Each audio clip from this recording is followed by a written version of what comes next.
अस्सलाम वालेकुम। कैसे हैं आप सब लोग? ठीक है, उम्मीद है कि आप ठीक होंगे।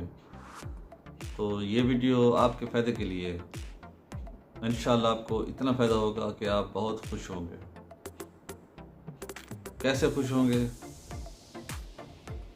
कि काफ़ी दोस्तों को मैंने देखा है कि बहुत परेशान हैं। इन्वर्टर भी लगवाया, सोलर भी लगवाया, तो उसका फ़ायदा ज़्यादा नहीं हुआ। बिजली भी लगती रहती है, दिन को भी रात को भी। चलो रात को तो लगनी है, दिन को तो ना लगे। धूप भी होती है तो फिर भी बिजली इस्तेमाल होती रहती है, क्योंकि उनकी सेटिंग ठीक नहीं है। ये सेटिंग जो है ना, इम्पोर्टेंट चीज़ है, ये बहुत ज़रूरी है। क्योंकि जैसे आपने इन्वर्टर लेके आए हैं, आपने लगा दिया, तो वो तो बिजली ही लेगा, क्योंकि फर्स्ट सेटिंग उसकी बिजली लेने की होती है। कैसे चेंज करनी है वो मैं आपको अभी बताता हूँ। तो दो तीन बातें हैं जो आपके लिए फ़ायदेमंद हैं। वो क्या है? आप जब इन्वर्टर लगवाएं या पहले लगाया हुआ है, तो उससे पहले आप एम्पेयर मीटर लगवाएं।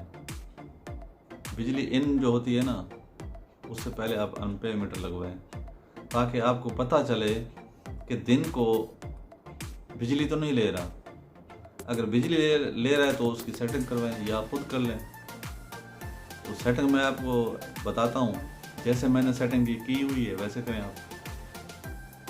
तो सेटिंग करने से पहले आप एम्पेयर मीटर लगवाएं तो ज़्यादा बेस्ट है। हो सकता है आपकी सेटिंग ठीक हो, या वैसे भी सेटिंग आप चेक करना चाहते हैं तो मेरी वीडियो देख के तो आप सेटिंग कर लें, जैसे ये है। तो ये सारी तकरीबन जो भी इन्वर्टर हैं सबकी एक जैसी होती है, थोड़ा बहुत फ़र्क होता है।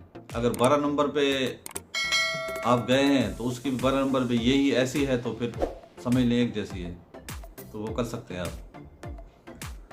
तो एम्पेयर मीटर लगवाना बहुत ज़रूरी है। उसकी मैं पिक्चरें दे देता हूँ आपको, एक दो हैं, सस्ते हैं, ज़्यादा महंगे नहीं है। बस आपको एम्पेयर बताएंगे तो वो लगा लें। तो फिर चलते हैं अभी इन्वर्टर पे, उसके बारे में आपको बताते हैं कैसे सेटिंग करनी है। सबसे पहले डिस्प्ले के बारे में जानते हैं। डिस्प्ले पे क्या क्या है, इसका क्या क्या ज़रूरी हमें देखना है। तो ऊपर पे जो है ये बिजली के वोल्टेज हैं, और HZ है, जो पीछे से बिजली आ रही है वो है। उसके बाद नीचे जो है 218 वोल्ट आ रहे हैं, 18-20 होते हैं। तो आगे जो आपने HZ 60 रखा है या 50 रखा है वो है। उसके नीचे PV के वोल्टेज हैं। ये थोड़े बहुत ऊपर नीचे धूप की वजह से होते रहते हैं, धूप ज़्यादा होगी तो ज़्यादा होंगे, ये वोल्टेज हैं। उसके नीचे लोड के परसेंटेज हैं। एक एरो जो है वो 25% का है, दो 50% के, चार जो हैं फिर वो 100% के। तो 10-20% कम ही चलाएं तो ज़्यादा बेस्ट है, जल्दी ख़राब नहीं होता UPS। मैं आपको वो मशवरे दूंगा जो आपके फ़ायदे के लिए होंगे, आपको कोई नुकसान नहीं होगा, फ़ायदा होगा, बहुत ज़्यादा फ़ायदा होगा इंशाल्लाह। आप आगे देखते रहें मेरी वीडियो। उसके साथ फॉल्ट का एरो है ये, इसमें जब भी कोई फॉल्ट होगा तो इस पर आ जाएगा, 1 2 3 जो भी होगा फॉल्ट वो इस पर ऑप्शन आ जाएगा। उसके बाद बैटरी के परसेंटेज हैं, कितने % बैटरी चार्ज हो चुकी है। उसके बाद बैटरी के वोल्टेज हैं 27, 27, 28, 28 पे फुल हो जाती है बैटरी, तो 26, 24 ये वोल्टेज हैं बैटरी के। वीडियो को स्किप नहीं करना, वीडियो इंशाल्लाह आपको आगे बहुत अच्छी अच्छी बातें बताऊंगा मैं, बहुत फ़ायदा होगा आपको। बहुत मेहनत से बनाई है वीडियो मैंने। और चैनल को सब्सक्राइब करना नहीं भूलना, क्योंकि आपकी सपोर्ट की ज़रूरत है मुझे। ये आपका लोड है कितना, 1000 वाट, 700, 800, 900 वाट। जब 999 पे जाएगा ना, उसके बाद जो है ना KV का आ जाएगा, 1 KV आगे परसेंटेज। ये बैटरी के एम्पेयर हैं, जितने एम्पेयर पे चार्जिंग हो रही है वो शो होंगे। तो अभी तो फुल है तो ज़ीरो है, इसीलिए जब चार्जिंग हो रही होगी तो एम्पेयर शो होंगे जितने पे हो रही है। ये वापडा का एरो है, यहाँ पे वापडा शो होती है। यहाँ पे जब बिजली भी नहीं होगी, सोलर भी नहीं होगा, फिर एरो आ जाएगा यहाँ पे इन्वर्टर का। ये सोलर का है, जब सोलर होगा ये होगा। यहाँ पे जब कोई मसला होगा UPS में तो फिर यहाँ पे भी एरो आ जाएगा। वीडियो को स्किप बिल्कुल नहीं करना, क्योंकि आप एक भी चीज़ मिस कर जाएंगे तो आपका फिर आप बार बार कमेंट करेंगे ये कैसे है। ये इंटर का बटन दबा के रखें, फिर सेटिंग आ जाएगी। ये डाउन का है, ये अप का है, उसके साथ बैक जाने के लिए है। पिछली वीडियो में मैंने बताया था ये इसकी बेस्ट सेटिंग है, सोलर, यूटिलिटी एंड बैटरी, एक नंबर सेटिंग है ये। तो इसके आगे मैंने जो वीडियो बनाई है इस पर आपको यूज़र मैनुअल भी दिखाऊंगा और एक एक चीज़ मैं आपको समझाऊंगा बहुत अच्छे तरीके से। आपको बहुत अच्छी सेटिंग करने को मिलेगी आगे। तो ये इसके बाद ये एक नंबर यूटिलिटी जो सेटिंग है, इसकी डिफ़ॉल्ट सेटिंग है, इस पे आपने नहीं रखना। ये फर्स्ट सेटिंग ये इसकी यूटिलिटी डिफ़ॉल्ट है, आपने ये रखनी है। ये गुड सेटिंग, जहाँ पे गुड लिखा हुआ है इसको आपने रखना है। एक नंबर पे ये रखें और 2 नंबर पे हम चलते हैं। 2 नंबर पे ये चार्जिंग एम्पेयर हैं सोलर और यूटिलिटी के, तो इनको भी ये है, इसकी सारी एम्पेयर बहुत शो हो रहे हैं, लेकिन आपने 60 पे ही रखना है डिफ़ॉल्ट। ये बहुत अच्छी सेटिंग है। इसे बैटरी के हिसाब से कम ज़्यादा भी कर सकते हैं, लेकिन ये बेस्ट है, डिफ़ॉल्ट है ये। उसके बाद तीसरे नंबर पे APL सेटिंग है। APL इसकी डिफ़ॉल्ट सेटिंग है, वैसे इसकी डिफ़ॉल्ट सेटिंग रहने दे तो बेहतर है। इसके अलावा इसकी UPS सेटिंग भी है, UPS और APL। अगर UPS सेटिंग लगाएंगे तो जब 170 से बिजली कम होगी तो इन्वर्टर चलता रहेगा, उससे बेहतर है आप APL ही रहने दें। ये APL जो है ना, ये डिफ़ॉल्ट सेटिंग है, डिफ़ॉल्ट सेटिंग ये बेहतर है। ये गुड जहाँ पे लिखा हुआ है यही लगा दें बस। इसके बाद है 5 नंबर सेटिंग, ये बैटरी सेटिंग है। इसको AGM डिफ़ॉल्ट सेटिंग है इसकी, AGM रहने दें तो बेस्ट है, वरना अगर तेज़ाब वाली बैटरी तो फ्लटर भी लगा सकते हैं, लेकिन ये भी बहुत अच्छी है सेटिंग। इसको रहने दें तो फिर भी कोई मसला नहीं है, चलेगा फिर भी। उसके बाद 6 नंबर सेटिंग, ये ओवरलोड सेटिंग है। जब कोई लोड ज़्यादा पड़ता है UPS पे, यानी मोटर चलाई या कुछ चलाया, तो ये ओवरलोड रीस्टार्ट हो जाता है। अगर इसकी सेटिंग चेंज करेंगे तो ये रीस्टार्ट हो जाएगा। जैसे स्क्रीन पे शो हो रही है ऐसे रखें, गुड सेटिंग, डिफ़ॉल्ट ही रहने दें, ये अच्छी है सेटिंग। इसके बाद 7 नंबर सेटिंग है, ये ओवर टेम्परेचर सेटिंग है। इसको भी डिसेबल ही रहने दें तो अच्छा है। अगर इसको चेंज करेंगे तो फिर बार बार जब थोड़ा सा गर्म होगा तो रीस्टार्ट हो जाएगा, तो इसको ऐसे ही रहने दें, डिसेबल रहने दें, जैसे ये स्क्रीन पे शो हो रहा है ऐसे रहने दें। इसके बाद 9 नंबर सेटिंग है, फ्रीक्वेंसी सेटिंग, इसको भी डिफ़ॉल्ट ही रहने दें 50 पे। तो इसको भी जैसे मैंने स्क्रीन पे दिखाया आपको वैसे ही कर दें इसको, अगर चेंज है तो।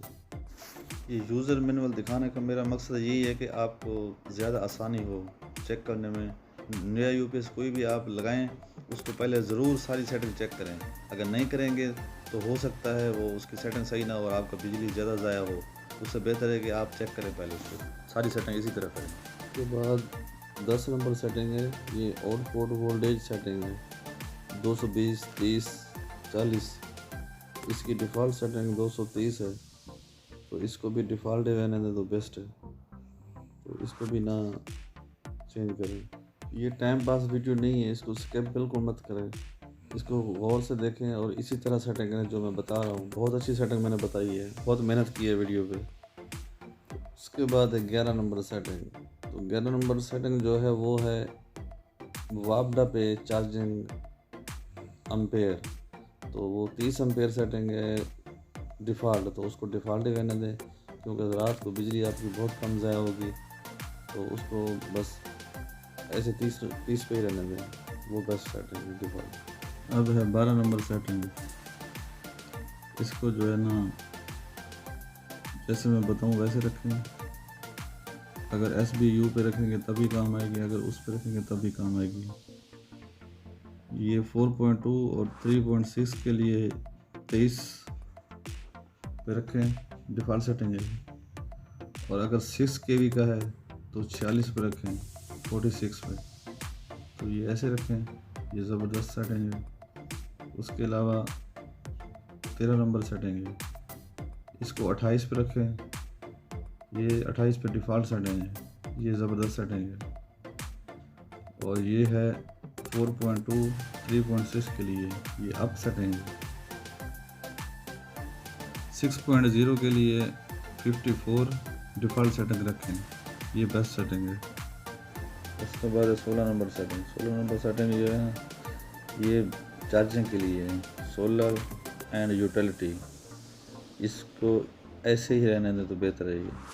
तो ये डिफ़ॉल्ट सेटिंग है, ये बेस्ट सेटिंग है, इसको यहाँ पे ही रहने दें डिफ़ॉल्ट। इसके बाद 18 नंबर सेटिंग, ये बीप सेटिंग है। जब इलेक्ट्रिसिटी आती है फिर जाती है या यूपीएस पे कन्वर्ट होता है तो ये मूड सेटिंग है, ये इसको यही रहने दें डिफ़ॉल्ट। ये डिफ़ॉल्ट ठीक है। आप बीप बंद करना चाहें तो कर सकते हैं, कोई प्रॉब्लम नहीं है, लेकिन ये आने रहने दो तो बेहतर है। इसके बाद 19 नंबर सेटिंग है, ये स्क्रीन बैक चली जाती है। जब आप चाहते हैं तो इसको डिफ़ॉल्ट रहने दें, डिफ़ॉल्ट ना ही रखें तो बेस्ट है। तो स्क्रीन पे शो हो रहा है गुड लिखा हुआ है जहाँ पे, ऐसे रहने दें, क्योंकि ये स्क्रीन आपकी जैसे आप जो चाहते हैं ना वो ही रहेगा, वापस नहीं जाएगी। इसके बाद 20 नंबर सेटिंग है, ये light on display light on, इसको ऑन ही रहने दें। डिफ़ॉल्ट सेटिंग ऑन है तो इसको ऑन ही रहने दें, ये बेस्ट सेटिंग है। अगर इन्वर्टर आपके रूम में लगा हुआ है, आप परेशान होते हैं तो इसको बंद भी कर सकते हैं, बंद कर दें, ये ऑन ऑफ सिस्टम है। तो इसका जो ऑन सिस्टम है वो डिफ़ॉल्ट है, आप बंद भी कर सकते हैं, बंद कर दें। आपको कमरे में आपको परेशानी होती है तो बंद कर दें आप, ये बेस्ट है। इसके बाद 22 नंबर सेटिंग है, 22 में अलार्म ऑन है, अलार्म ऑन ही लेने दें, ये डिफ़ॉल्ट है ऑन। इसके बाद 23 नंबर सेटिंग। 23 नंबर सेटिंग जो है ये बीप है, जब ओवरलोड होता है तो बीप आती है, तो इसको डिसेबल ही रहने दें, ये डिसेबल है। डिफ़ॉल्ट जो है ना ये डिसेबल है, तो इसको डिसेबल रहने दें। उसके बाद है 25 number setting. 25 number record code setting है, इसको ऐसे रहने दें, ये अनेबल है तो इसको अनेबल रहने दें। इसके बाद है 26 नंबर सेटिंग। 26 नंबर सेटिंग जो है ना 28.2 रखें, ये 3.6 4.2 के लिए है।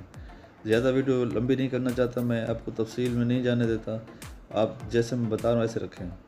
और 6 किलोवाट के लिए ये सेटिंग है, 56 रखें तो ये बेस्ट है। इसके बाद 27 नंबर सेटिंग है। 27 नंबर सेटिंग जो 3.6 4.2 के लिए जो है ना ये डिफ़ॉल्ट सेटिंग 27 है, ये 27 रखें, ये बेस्ट सेटिंग है, इसको नहीं छेड़ना, बिल्कुल बेहतरीन सेटिंग है। 6 किलोवाट के लिए ये सेटिंग है 54, ये सिर्फ 6 किलोवाट के लिए है, इसको भी यही रहने दें, ये भी बेहतरीन सेटिंग है, डिफ़ॉल्ट सेटिंग है। इसके बाद है 29 नंबर सेटिंग, ये जब बैटरी डाउन होती है ना तो यूपीएस बंद हो जाता है, तो ये वो सेटिंग है 3.6 और 4.2 के लिए, इसको 20 पे रखें, ये 20 पे डिफ़ॉल्ट सेटिंग है, इसको यहीं पे रहने दें, ये बिल्कुल सेट है। 6 किलोवाट के लिए ये रखें, 29 नंबर सेटिंग 40 पे रखें, ये इसकी डिफ़ॉल्ट सेटिंग है, 6 किलोवाट के लिए है। उसके बाद 30 नंबर सेटिंग। 30 नंबर सेटिंग जो है ना इक्वलाइजेशन की सेटिंग है, ये तेज़ाब वाली बैटरी के लिए है, ये बहुत अच्छी सेटिंग है, इसको भी करना है।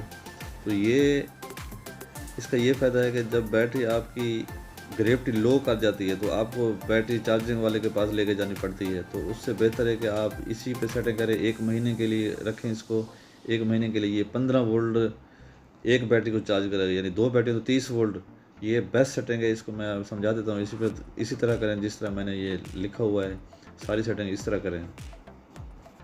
इक्वलाइजेशन सेटिंग 31 नंबर है ये भी, तो इसको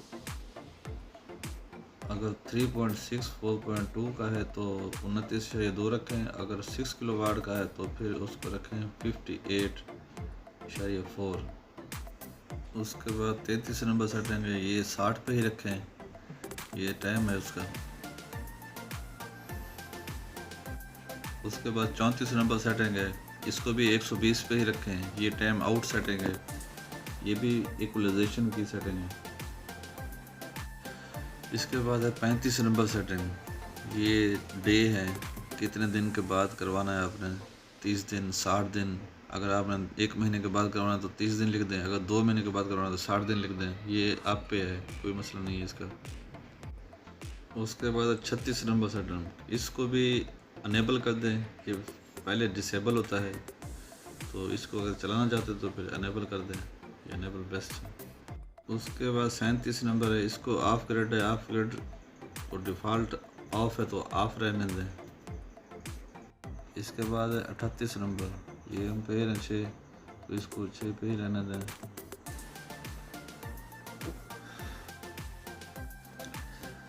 इस एलईडी को ऑन ही रहने दें, ये बहुत अच्छी लगती है। ये जब बिजली जाती है आती है बैकअप मोड में होता है, ये मैं दिखाता हूँ आपको। ये इस टाइम वापडा है, सोलर है, इन्वर्टर नहीं चल रहा। ये अभी बिजली को सोलर को ऑफ कर दिया है मैंने, अभी इसकी बिजली को बंद कर दें। ये बिजली बंद है, इन्वर्टर चल रहा है, तो ये इन्वर्टर मोड में है अभी। इसका कलर रेड हो गया है, तो इसकी अभी सोलर ऑन करते हैं। सोलर अभी ऑन कर दिए है। उसके बाद वापडा को ऑन करते हैं, ये वापडा भी ऑन हो गई है। ये कलर चेंज बहुत खूबसूरत लगते हैं। इसको ऑन ही रहने दें एलईडी को। अगर बंद करना चाहें तो बंद भी कर सकते हैं, ये आपकी मर्जी है, इसमें कोई प्रॉब्लम नहीं है। मेरे यूट्यूब चैनल को ज़रूर सब्सक्राइब करें, अच्छी लगी हो तो लाइक करें, कमेंट करें और मुझे बताएं।